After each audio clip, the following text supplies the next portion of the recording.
Alors après ma thèse, j'ai été nommée assistante à l'université et j'étais l'assistante de Jean Remy, ce qui était vraiment, on s'entendait très très bien, on était liégeois tous les deux, donc ça veut dire aussi que on allait ensemble à Louvain en train et on avait l'occasion de discuter beaucoup ensemble.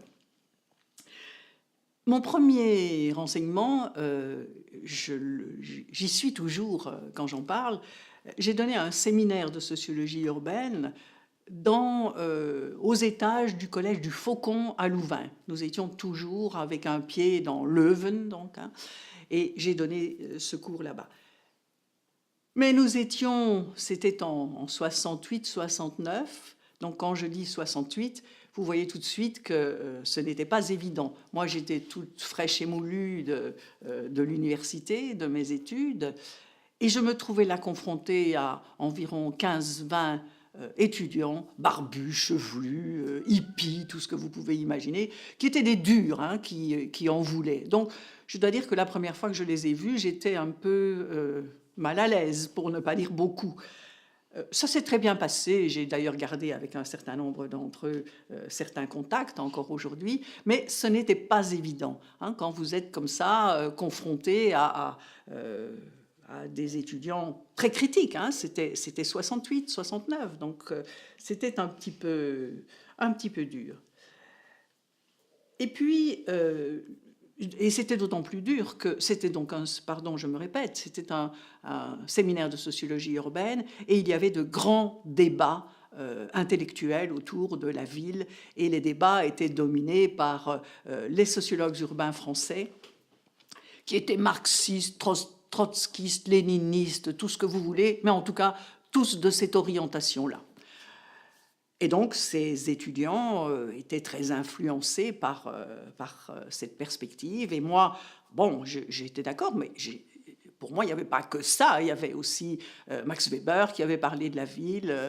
Il y avait d'autres auteurs. Donc, on ne pouvait pas se limiter au marxisme et à ses amis, disons, pour faire de la sociologie urbaine. Donc, il fallait un petit peu se battre à partir de ces grands débats autour de la ville. J'ai alors été progressivement promue au sein de l'université et j'ai fait beaucoup d'enseignements, des enseignements très variés et ça m'a bien plu. De petits auditoires, 15, 20, 30 étudiants dans des séminaires ou bien en théologie, jusque 200-300 en candidature en sciences politiques et sociales et 5, 6, jusqu'à 800 en première candidature en psychologie. Alors c'est terrible dans un auditoire avec 800 étudiants, heureusement une majorité de filles, donc beaucoup plus calme que les garçons, et je n'ai jamais eu de problème. Et je donnais cours à 8h30 du matin, 8h30 du matin, ce qui est une heure un peu indue pour des étudiants, et j'avais dit, je commence à 8h30. Pas question de quart d'heure académique, parce que si vous prenez un quart d'heure académique, ça devient 20 minutes, etc. Donc j'avais dit non, 8h30, moi je commence. Et ils étaient là. Ils étaient là. Je dois dire que j'ai beaucoup aimé. Mais c'est un tout autre type d'enseignement, bien entendu, quand vous avez 15 ou 20 étudiants dans un séminaire ou quand vous en avez plusieurs centaines. C'est pas la même chose. Dans un grand auditoire, on fait son show, quoi. C'est un spectacle. Et vous devez les tenir, parce que si vous laissez passer la moindre chose, vous êtes fichu. Hein. Donc il faut vraiment... Je n'ai jamais eu de difficulté, mais je sais que certains collègues en ont eu, parce que bon, il ne faut pas se laisser snober, manipuler par les étudiants. Hein. Et ils sont... je me souviens de deux choses. Un jour, je faisais cours en psychologie, et donc devant plusieurs centaines d'étudiants, il y a un chat qui est arrivé sur la chaire. Hein. Heureusement, moi j'aime bien les chats. J'ai commencé à le caresser, hein, ce qui a beaucoup amusé les étudiants, mais j'avais gagné. Hein. Et une autre fois, je crois que c'était la Saint-Nicolas, ou je ne sais plus, ils sont entrés dans l'auditoire et il y avait un garçon qui, au bout d'une perche, avait un soutien-gorge et qui dit « Madame, vous avez perdu ça ». Je dis « Venez près de moi ». Je dis « Ce n'est pas ma taille ». Je dis bon, de nouveau, c'était gagné, quoi. Mais ça, c'est aussi une improvisation. Hein. Vous ne pouvez pas planifier ce genre de choses. Mais c'est le genre de réaction que vous devez avoir dans un grand auditoire. Donc, où j'ai fait cours à l'université. Bien, en première candidature en sciences politiques, économiques et sociales, un cours d'introduction à la sociologie, le séminaire de sociologie urbaine. Après les méritats de Jean Remy, le cours de sociologie urbaine et un des deux cours d'urbanisme et d'aménagement du territoire, je donnais déjà un autre sur le même thème, mais avec un contenu différent. Et le séminaire de sociologie des religions, aussi dans la faculté, avec Jean-Pierre Ernaud. Et puis, j'ai fait cours en première candidature en psychologie, comme je viens de vous le dire, à la faculté de théologie et aux ingénieurs architectes, où je donnais urbanisme et aménagement du territoire. En dehors de l'université, pendant quelques années, j'ai fait cours à l'école sociale de Liège, donc pour la formation des assistants sociaux. J'ai fait cours aussi dans les 4 séminaires francophones de Wallonie, Bruxelles, Liège, Namur, Tournai. Et une chose qui a été pour moi une expérience extraordinaire, à l'ISCO. L'ISCO, ce sont les initiales de Institut supérieur de culture ouvrière. C'est une école de formation créée par le syndicat chrétien, la CC, pour former les leaders syndicaux. Et donc là, je donnais un cours de sociologie. C'était assez difficile parce que là, de nouveau, moi, je suis arrivée, il y avait peut-être une trentaine d'étudiants qui étaient des métallurgistes, des sidérurgistes, donc des malabars, hein, des ouvriers. Hein. Moi, ils me voyaient, un comme une femme et deux comme une bourgeoise. Il n'y a rien à faire. Donc, il y avait un clivage d'entrée. Et donc, je sais qu'au début, il y avait un certain scepticisme, quoi. Et puis, j'ai adoré leur faire cours. J'ai énormément appris. J'ai découvert un milieu que je ne connaissais pas du tout. Et nous avons là aussi eu de bonnes relations. J'ai encore là sur la table un pot en étain qu'ils m'ont offert quand j'ai arrêté de faire cours à l'ISCO. On a vraiment eu de très bons contacts. Et c'était un cours qui se donnait le samedi, mais aussi un soir par semaine. Hein, où on allait dans leur local pour discuter. Alors là, ce n'était pas un cours, c'était un débat, et notamment la préparation de leur mémoire. Des méthodes très différentes selon le type d'étudiant. En sociologie, le problème, c'est de former des professionnels de la sociologie. Hein. Donc, je voulais à la fois leur donner de la théorie, donc les grands auteurs, les grandes écoles de sociologie, et en même temps le terrain. Et ça, j'ai toujours énormément tenu au terrain. Et par exemple, dans le cadre du séminaire de sociologie urbaine, on allait à Bruxelles, on prenait par exemple un morceau de la petite ceinture et je les faisais regarder tout ce qu'il y avait le long de la petite ceinture, non seulement les rez-de-chaussée, hein, mais aussi les étages, hein, notamment en regardant les sonnettes, en regardant la décoration, etc. Et ça leur permettait, par exemple, de découvrir que vous aviez sur la petite ceinture du côté de la Toison d'Or ou du boulevard de Waterloo, vous aviez des magasins luxueux au rez-de-chaussée, mais si vous regardiez les étages, c'était tout à fait différent comme type de population. Donc les confronter à la réalité du terrain. Hein. Et en sociologie des religions, là aussi, je me souviens notamment avoir fait avec Jean-Pierre tout un séminaire autour de l'image de l'autre, comment les protestants, les musulmans, les juifs voyaient les catholiques et réciproquement. Et là aussi, c'était très intéressant. Mais je voulais toujours travailler avec eux sur un terrain. Je trouvais qu'une formation de sociologue, ça ne se fait pas simplement en bureau, mais qu'il faut, comme disait Jean Remy, mettre ses bottes et aller dans la boue quand on fait de la sociologie urbaine, ce qu'on a fait d'ailleurs. En psychologie, c'était tout autre chose comme méthodologie. Je ne devais pas former des professionnels, ils étaient destinés à devenir psychologues, mais je voulais ouvrir leur regard sur le fait que l'individu qui est au centre de leur problématique, que l'individu vit aussi dans un contexte sociopolitique, économique, culturel, et que tout cela a des incidences sur les réactions de l'individu. Et je me souviens, je faisais ce cours, je l'ai dit tout à l'heure, à 8h30, et j'allais donc de Marchin à Louvain-la-Neuve, ce qui fait à peu près 3/4 d'heure, et j'écoutais toujours les nouvelles. Et j'essayais toujours de commencer mon cours avec une question d'actualité, pour leur montrer comment on pouvait utiliser la sociologie pour mieux comprendre la société contemporaine. En théologie, c'était encore autre chose. j'avais deux projets. Je voulais leur montrer comment les sociologues parlent de la religion, Weber, Durkheim, Marx, etc. Mais je voulais aussi leur montrer comment les gens se situaient, enfin les gens ordinaires comme vous et moi, comment les gens se situent face aux phénomènes religieux. Qu'est-ce qu'ils en prennent, qu'est-ce qui les chipote, qu'est-ce qu'ils n'aiment pas, bon. Donc là, c'était les deux lignes de force, aussi bien à la faculté de théologie que dans les séminaires. Et en architecture, et je dois dire que, probablement parce que ça me rapprochait de mon projet d'ingénieur, en fait, c'est les cours que j'ai préférés. Je faisais cours en 3e et 4e année d'ingénieur architecte.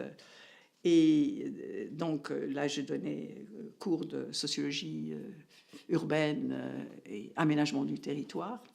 Et là, c'était à travers des images, la méthode. J'ai ici deux blocs où je voulais leur montrer comment l'architecture, comment l'urbanisme expriment. Ce ne sont pas des formes, et les architectes ont parfois tendance à vouloir faire des beaux monuments, hein, mais je voulais leur montrer qu'il y a des gens qui habitent là, qu'il y a des gens qui circulent dans les villes, qu'il y a des gens qui travaillent dans les bureaux, et qu'il fallait tenir compte de cela.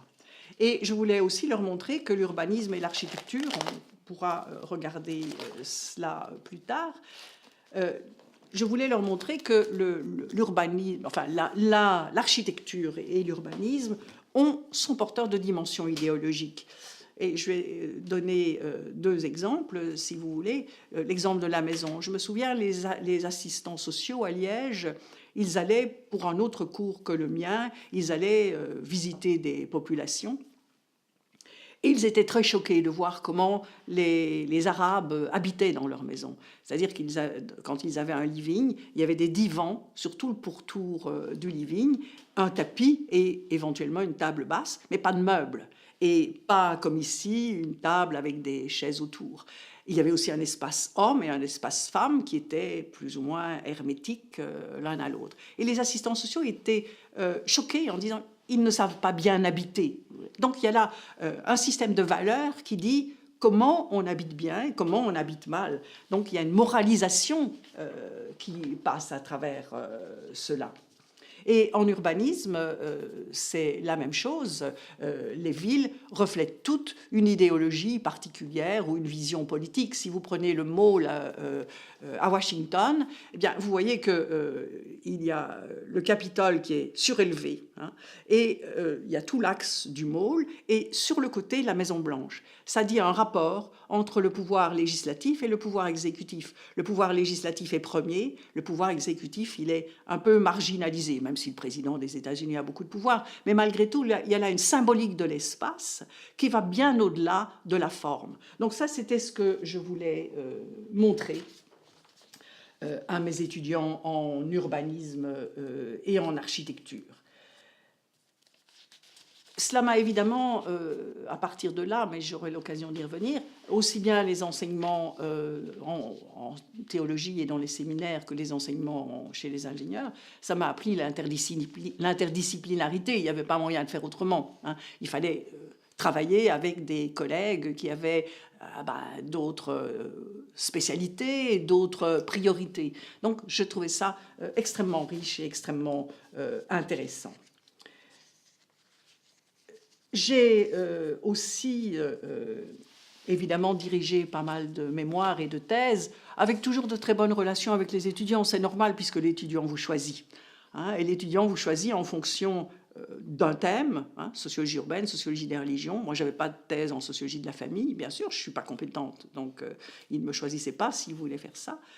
Et il y a aussi une affinité personnelle, hein, on aime bien un prof ou on ne l'aime pas, on en a peur ou pas. Donc il y a un choix qui est orienté par ces deux éléments, le thème d'autre part et la sympathie qui existe à l'égard d'un professeur. J'ai aussi dirigé un certain nombre de thèses, et là, surtout en architecture et en urbanisme. Et ça, ce sont des souvenirs extraordinaires, notamment parce que j'avais là-bas beaucoup de latino-américains qui venaient faire un doctorat à Louvain et qui étaient très demandeurs, qui comprenaient en fait très bien l'importance de la sociologie, parce qu'ils étaient confrontés à des situations paradoxales d'une certaine façon. Alors, je me souviens notamment oui, j'ai eu, je vais commencer par là peut-être, j'ai été co-directeur d'une thèse d'une architecte qui habitait Florianopolis au Brésil, et c'était ce que là-bas ils appellent un doctorat sandwich. Elle avait un professeur là, à Florianopolis et moi ici.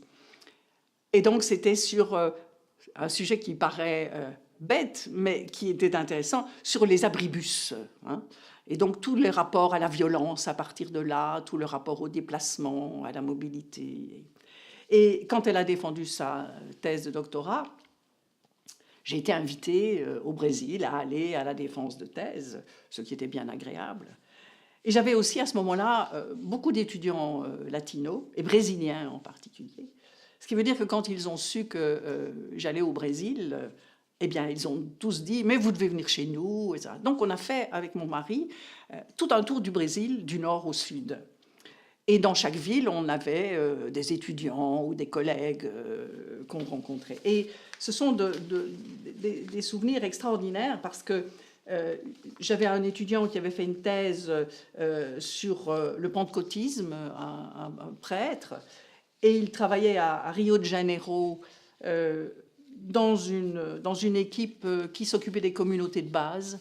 Donc on a eu la chance d'aller dans des communautés de base, hein, dans les favelas, hein, où ces prêtres avaient d'abord organisé la vie pratique, concrète des gens, en piquant l'électricité, par exemple, hein, pour ramener de l'électricité dans les favelas, où ils avaient construit un petit centre hygiénique pour que les gens apprennent l'hygiène, et notamment l'hygiène, comment laver un enfant. Ça a l'air bête, mais c'est comme ça, dans les favelas, c'est pas évident.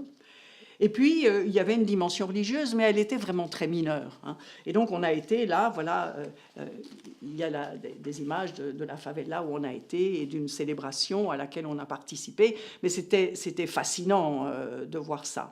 Et c'était à un moment où les communautés de base souffraient beaucoup parce que le pape était opposé à ces prêtres, et donc ces gens étaient malheureux et avaient très peur que leurs prêtres ne les abandonnent parce qu'il y avait un refus du Vatican. Mais ça a quand même périclité, c'est vrai, par la suite. Et puis alors, nous sommes allés dans le Nord, où là j'avais des étudiants ingénieurs qui étaient chargés deux ingénieurs et une assistante sociale, qui était chargé de construire en dur pour reloger les habitants des favelas. Et là, voilà, ça c'est avec les trois étudiants en question. On est allé visiter les favelas et c'était un privilège parce qu'on ne peut pas visiter ça facilement. Hein. On était accompagné par ces ingénieurs qui ont dû demander l'autorisation au chef de la favela. Bon, il fallait partir à 5 heures, parce qu'à 5 heures, les hommes rentraient, ils avaient été vendre de la drogue, etc. Donc ça devenait extrêmement dangereux. Et donc voilà un peu le projet qu'ils avaient. On voit la favela et on voit les maisons qu'on voulait reconstruire pour eux, des petites maisons, mais enfin c'est quand même autre chose. Et l'assistante sociale, là-dedans, elle était très importante parce qu'il fallait apprendre à ces gens à vivre dans une maison en dur. Et il y avait plusieurs problèmes. Par exemple, ces gens étaient habitués à aller prendre l'eau dans les rigoles autour de la favela. Et puis, ils laissaient couler les robinets, par exemple, dans la maison. Ils ne savaient pas qu'il fallait les fermer. La même chose pour la lumière. Ils laissaient la lumière allumée tout le temps. Donc, l'assistante sociale devait leur apprendre que ça se ferme, l'eau et l'électricité. Hein. Il fallait aussi essayer qu'ils ne revendent pas leur maison en dur. Parce qu'une fois qu'ils avaient la maison en dur, ils trouvaient que ça avait beaucoup de valeur. Ils voulaient la revendre pour avoir de l'argent comptant, et puis se retrouver dans la favela. Donc il y avait toute une éducation qui devait être associée à bah oui, à la construction, il ne suffit pas de construire un bâtiment, il faut encore que les gens apprennent comment vivre. Nous, on s'étonne peut-être de cela, mais quand vous avez vécu dans ces favelas, là, au milieu des immondices, près de l'eau croupissante qui dévale la colline, c'est pas évident de se retrouver dans, dans une maison en dur, même si elle est petite, je vais dire, et si elle est insignifiante par rapport à ce que nous connaissons.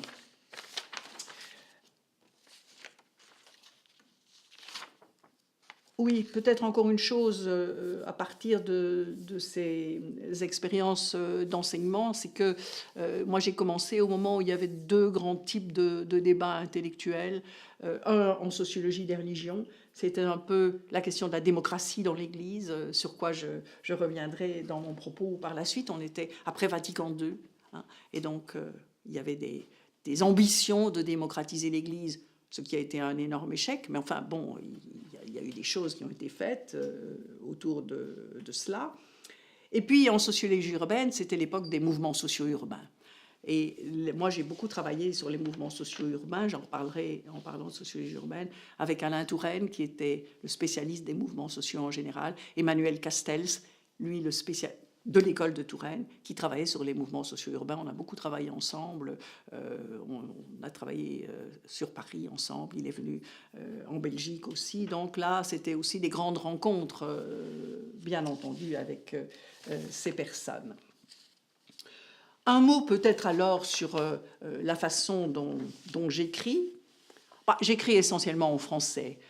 J'écris aussi en néerlandais, mais mon mari m'aide beaucoup pour le néerlandais. J'écris en anglais, avec plus de difficultés, et j'ai un vocabulaire évidemment beaucoup plus limité en anglais, alors qu'en français, je n'ai pas de limite, et ça me fait parfois faire des phrases très longues que les traducteurs trouvent abominables. Mais bon, c'est comme ça. Alors, quand je travaillais, je travaillais surtout le soir et le week-end parce que je n'avais pas le temps en dehors de ces moments-là. Et depuis mon éméritat, je préfère travailler le matin. C'est le matin que je me sens la plus fraîche pour travailler. Et alors, en fait, quand il y a un thème qui m'est proposé, je rumine ça dans ma tête pendant très longtemps, avec plus ou moins d'intensité. Il faut savoir que moi, j'ai plutôt tendance à écrire dans l'urgence. Mon mari, quand on lui demande aujourd'hui un article pour dans un an, 3 mois après, il est prêt. Moi, je l'écris 11 mois plus tard, quoi. J'écris dans l'urgence, mais le thème a tourné dans ma tête pendant très longtemps et il m'arrive de me réveiller la nuit avec une idée. Alors je me lève et je mets vite quelques notes sur un papier parce que, voilà, je trouve que c'est une idée qui peut être intéressante. Alors, j'aime beaucoup écrire. J'ai un grand amour de la langue française. Je lis beaucoup, je lis énormément. J'aime écrire. Et quand j'écris toujours avec à côté de moi un dictionnaire ou deux, le Robert et le Larousse, avec le dictionnaire des difficultés de la langue française, avec le dictionnaire des synonymes, avec le Becherel pour les conjugaisons. Donc j'ai toujours tout mon matériau technique, parce que j'ai horreur des fautes d'orthographe, j'ai horreur des mots qui ne sont pas justes. Donc je suis très scrupuleuse, embêtante même sur ces questions. Mal parler la langue française, ça m'irrite quand j'entends les journalistes qui utilisent les mots à mauvais escient ou qui font des fautes. Vraiment, ça me hérisse. Bon, voilà, c'est comme ça. Alors, nous avons aussi pas mal écrit avec Carole, avec mon mari. Et d'abord, on a écrit parce qu'on avait un partage du territoire, lui étant néerlandophone et moi francophone.